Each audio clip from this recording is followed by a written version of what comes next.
Why, hello there, folks. We join in media res because I was illegally a silly goose and forgot to hit to start the stream. But welcome to our weekly One Piece tournament. On the left, we have Mad Buck playing Ivankov Tempo. On the right, we have Bobby Ra playing Captain Cave Control. They are in the middle of each of their second turns because, again, as priorly mentioned, I forgot to start the stream on Monday. That's okay. This allows me to advertise the fact that we stream every week on Mondays on Twitch at Alternate Universes Live. We rotate between Modern and One Piece because we have two pretty strong crowds for both of those games and formats, and I'm happy about that, folks. I'm Dylan from Alternate Universes. I have not made enough coffee today, and I'm going to struggle through everything. Now let's talk about this deck, or these decks. On the left, Ivankov Tempo, that wonderful alt art right there. Ivankov is a blue leader, 5k, 5 life. At the end of your turn, if you have no cards in your hand, draw 2 cards. Now you might wonder, why the hell would you want no cards in your hand? That's what I thought when I first read this leader. I was like, yo, I want to have as many cards in hand as possible. Why do I want to just, not have anything? Well, turns out a lot of Ivankov's cards interact with the idea of not having cards in hand, or just discarding a bunch of cards. Example, the 7-drop Ivankov says draw 3 cards, or draw up till you have 3 cards in your hand, play a 6 or less Impel down for free. So you get to play this Luffy SR that's quite good, that on play or on attack, you can discard 2 cards, and if you do so, it gains double attack, but it also bounces a 4 or less creature that your opponent controls. Very good for just kind of taking over the game. Like, that card can single-handedly take over a game against some decks, which is actually really cool. It's a very strong card. And then the rest of it's just like deck manipulation stuff. You see that Don Quixote Do Flamingo 3-drop blocker there. Look at the top 5. Arrangement any order that you want. Oh, Matt reading that Shachi there. How do you not know Shachi? Come on, man. Matt's going to text in the group chat after this because of that. Crocodiles, we're getting into Yamato here. Now, Captain Kid Control is a starter deck leader, like one of the first 4 starter deck leaders. And arguably probably still the best generic green leader. Kinemon is really good. Like, the ability is strong, right? Being able to play Okiku for 2 or like Odin for 7 instead of their normal casting cost of 1 plus whatever number I just said is good. But there's something about being able to swing your leader twice a turn and not ever needing creatures on the board. Like, it's pretty good. It's just one of the best endgame loops that you could dream of. Is going 7 down on my leader, 12k. Discard this card that doesn't counter. Untap my leader, 12k again. It's quite good. It's probably still my favorite deck in the game. I experimented with Kinemon for a little while. It's a good time. Hey, there's that Luffy we were talking about. Going right to Matt's hand. Taking it from his life. Taking damage down to 3.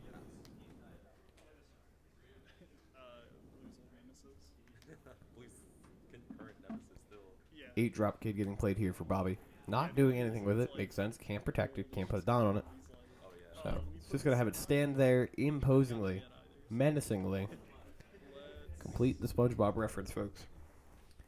Now, while Matt thinks of this turn, we're going to talk about some little bit of advertisement stuff, or ad reads, as I like to call it.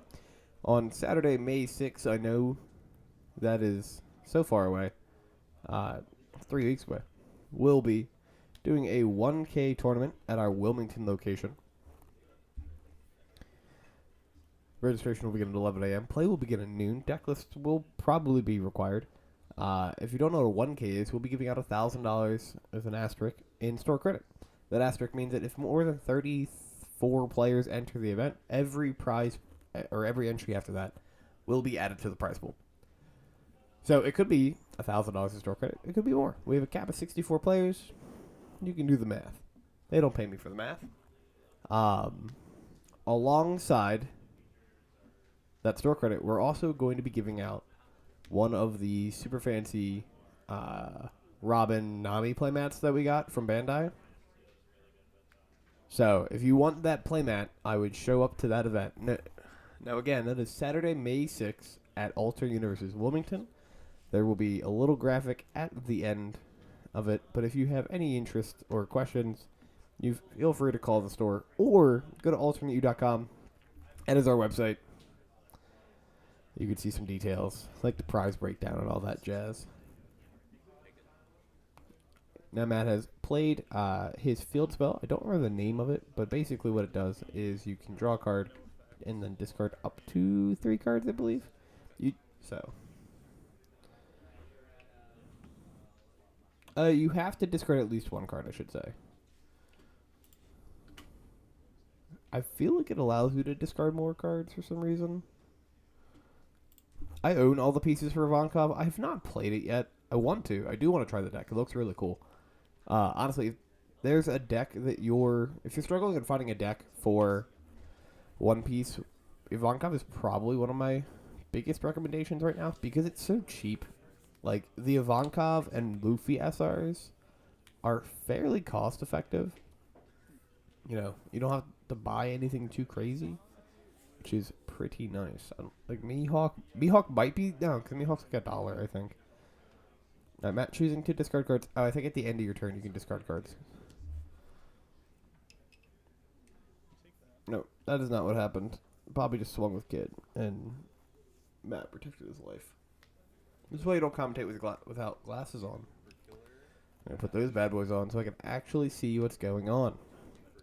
So, a drop Kid got a dot on it, swung in.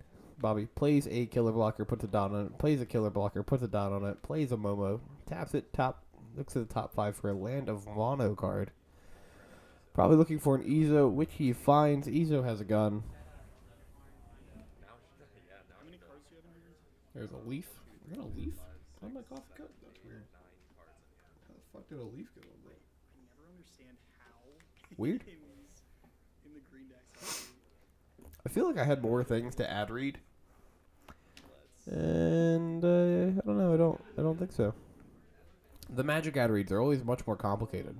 There's like 4 things every time. The One Piece ad reads are great. I feel like it could be worse. Let's discard this Nakama land. If you want to come play One Piece with us, we do One Piece at each of our locations. Mondays at Alter Universe's Blue Bell at 7 p.m. That's what you're watching right now. This is a Monday tournament. We have anywhere from 20 to 30 players every week consistently. We do Wednesdays at Alter Universe's Holmes. Again, starting at 7 p.m. And Thursdays at Alter Universe's Wilmington, starting at 7 p.m. as well. The Holmes turnout is a little bit lighter than the other 2. I believe Wilmington's is around that 15 to 20 player mark as well. We're going to see Matt load up a bunch of Don, attempting to kill the Kid here. Because the thing is that, like, if you don't know what 8-drop Kid does, is if it has a Don attached to it, you you can only target creatures named Kid for your attacks. So if your opponent only has the 8-drop Kid, you have to attack the 8-drop Kid. Now, if you have like an 8-drop Kid and the 3-drop Kid promo, you can attack the 3-drop promo. Because, again, that's a creature named Captain Kid. Leaders are not creatures. They are leader cards. They are different. Alright, so Matt swings in. Bobby counters out of the first attack. Second attack comes in with the Crocodile. Load it up and try and get through. I think coming in for 10? No, it has to be more than 10. It's a 5-drop 7K. So 11. Bobby will combo to 12.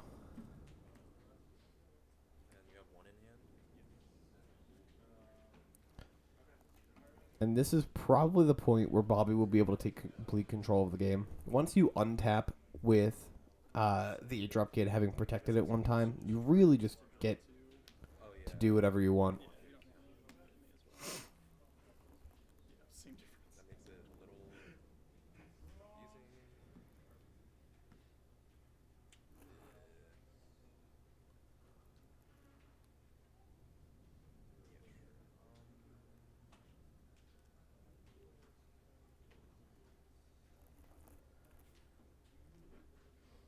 Bobby gonna think about what he wants to do here.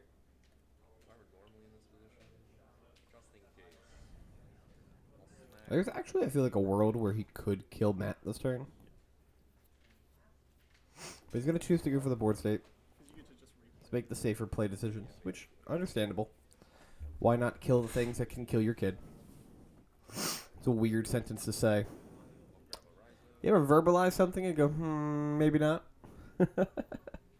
Me right now.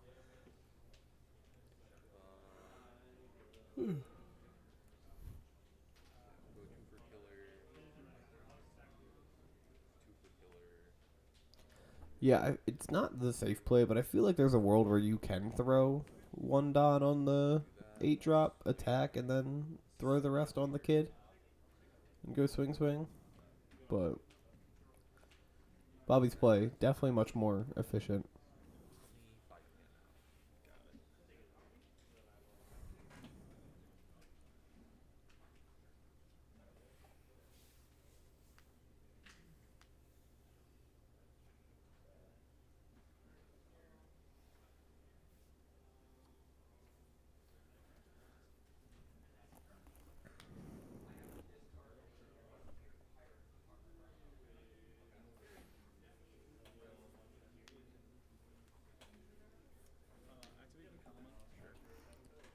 Right, going to loot here with the field spell. Yeah, I think the field spell at the end of turn allows you to discard 2 cards.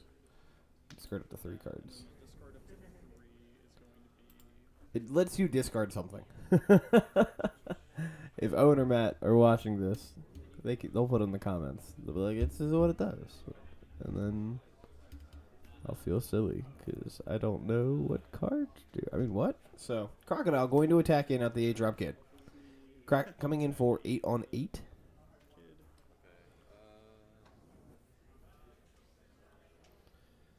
This is the rough part. Bobby has 3 blockers, 2 of which will draw him cards on block. Matt needs to push through a lot. Like if Bobby didn't have the blockers, he just takes a turn and throws 10 down on something and just goes hiya die, hoping that hits. Realistically, you'd probably put 9 down on the leader, then 1 down on Crocodile, but not the point. Because God forbid Bobby's able to combo out of the 15k swing. Stuff gets rough really quickly. So here's a blocker coming down from Matt.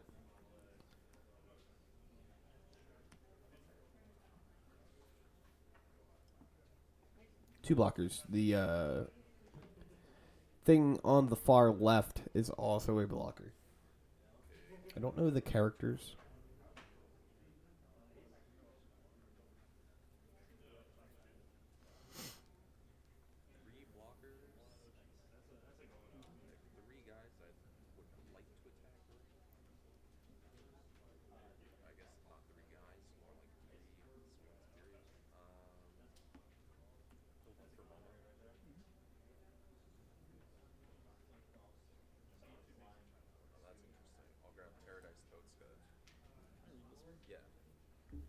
It's just waste a guy.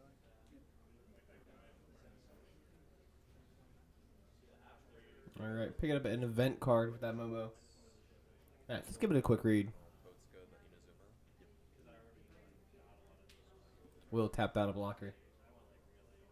Now, Bobby, going to a regional this weekend. There's a couple friends out of the shop, so hopefully all of them do well. Preferably one of them wins.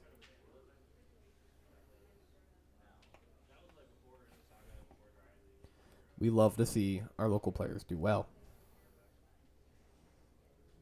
It's like a pride thing, honestly, for like the staff members when we're like, yeah, we got like really good players. This is cool. We take more pride in when the employees do good things. But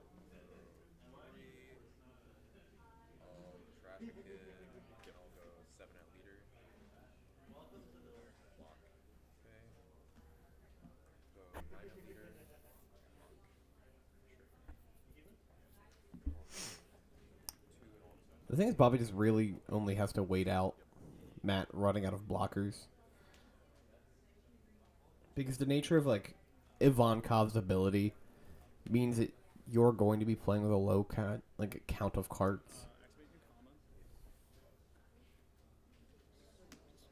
Like Matt will never have a real hand again for the rest of this game. He'll have 2 cards, which means barring events, the highest he can ever counter to is 9. He can have 3, right? Like he can have 2 cards, and you can attack into it, and he can pick up a 3rd one. But there's never a point where he's actually able to survive the 12k loop. Add in the fact that Bobby has 2 other attackers that are relevant here too.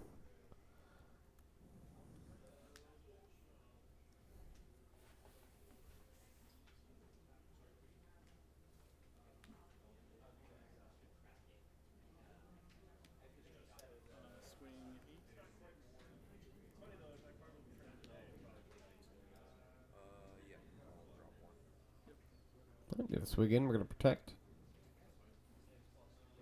I'm gonna drink the last drops of my coffee and contemplate how I have to go make more.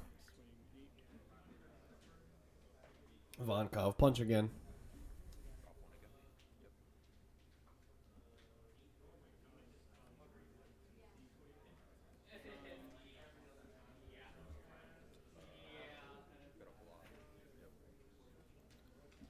Inazuma. On my turn,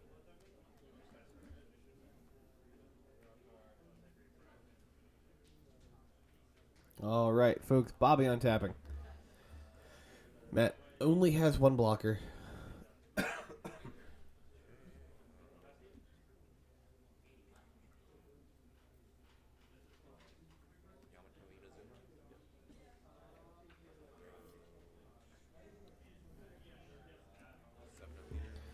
All right, 7 dot on kid, swinging again. 7 dot. 2 dot on kid, 7k, swinging again. Matt, unfortunately, picks up a card that doesn't counter, has 2 cards that don't counter in hand. Bobby will be taking the game. Thank you for watching, folks, and have a great rest of your day.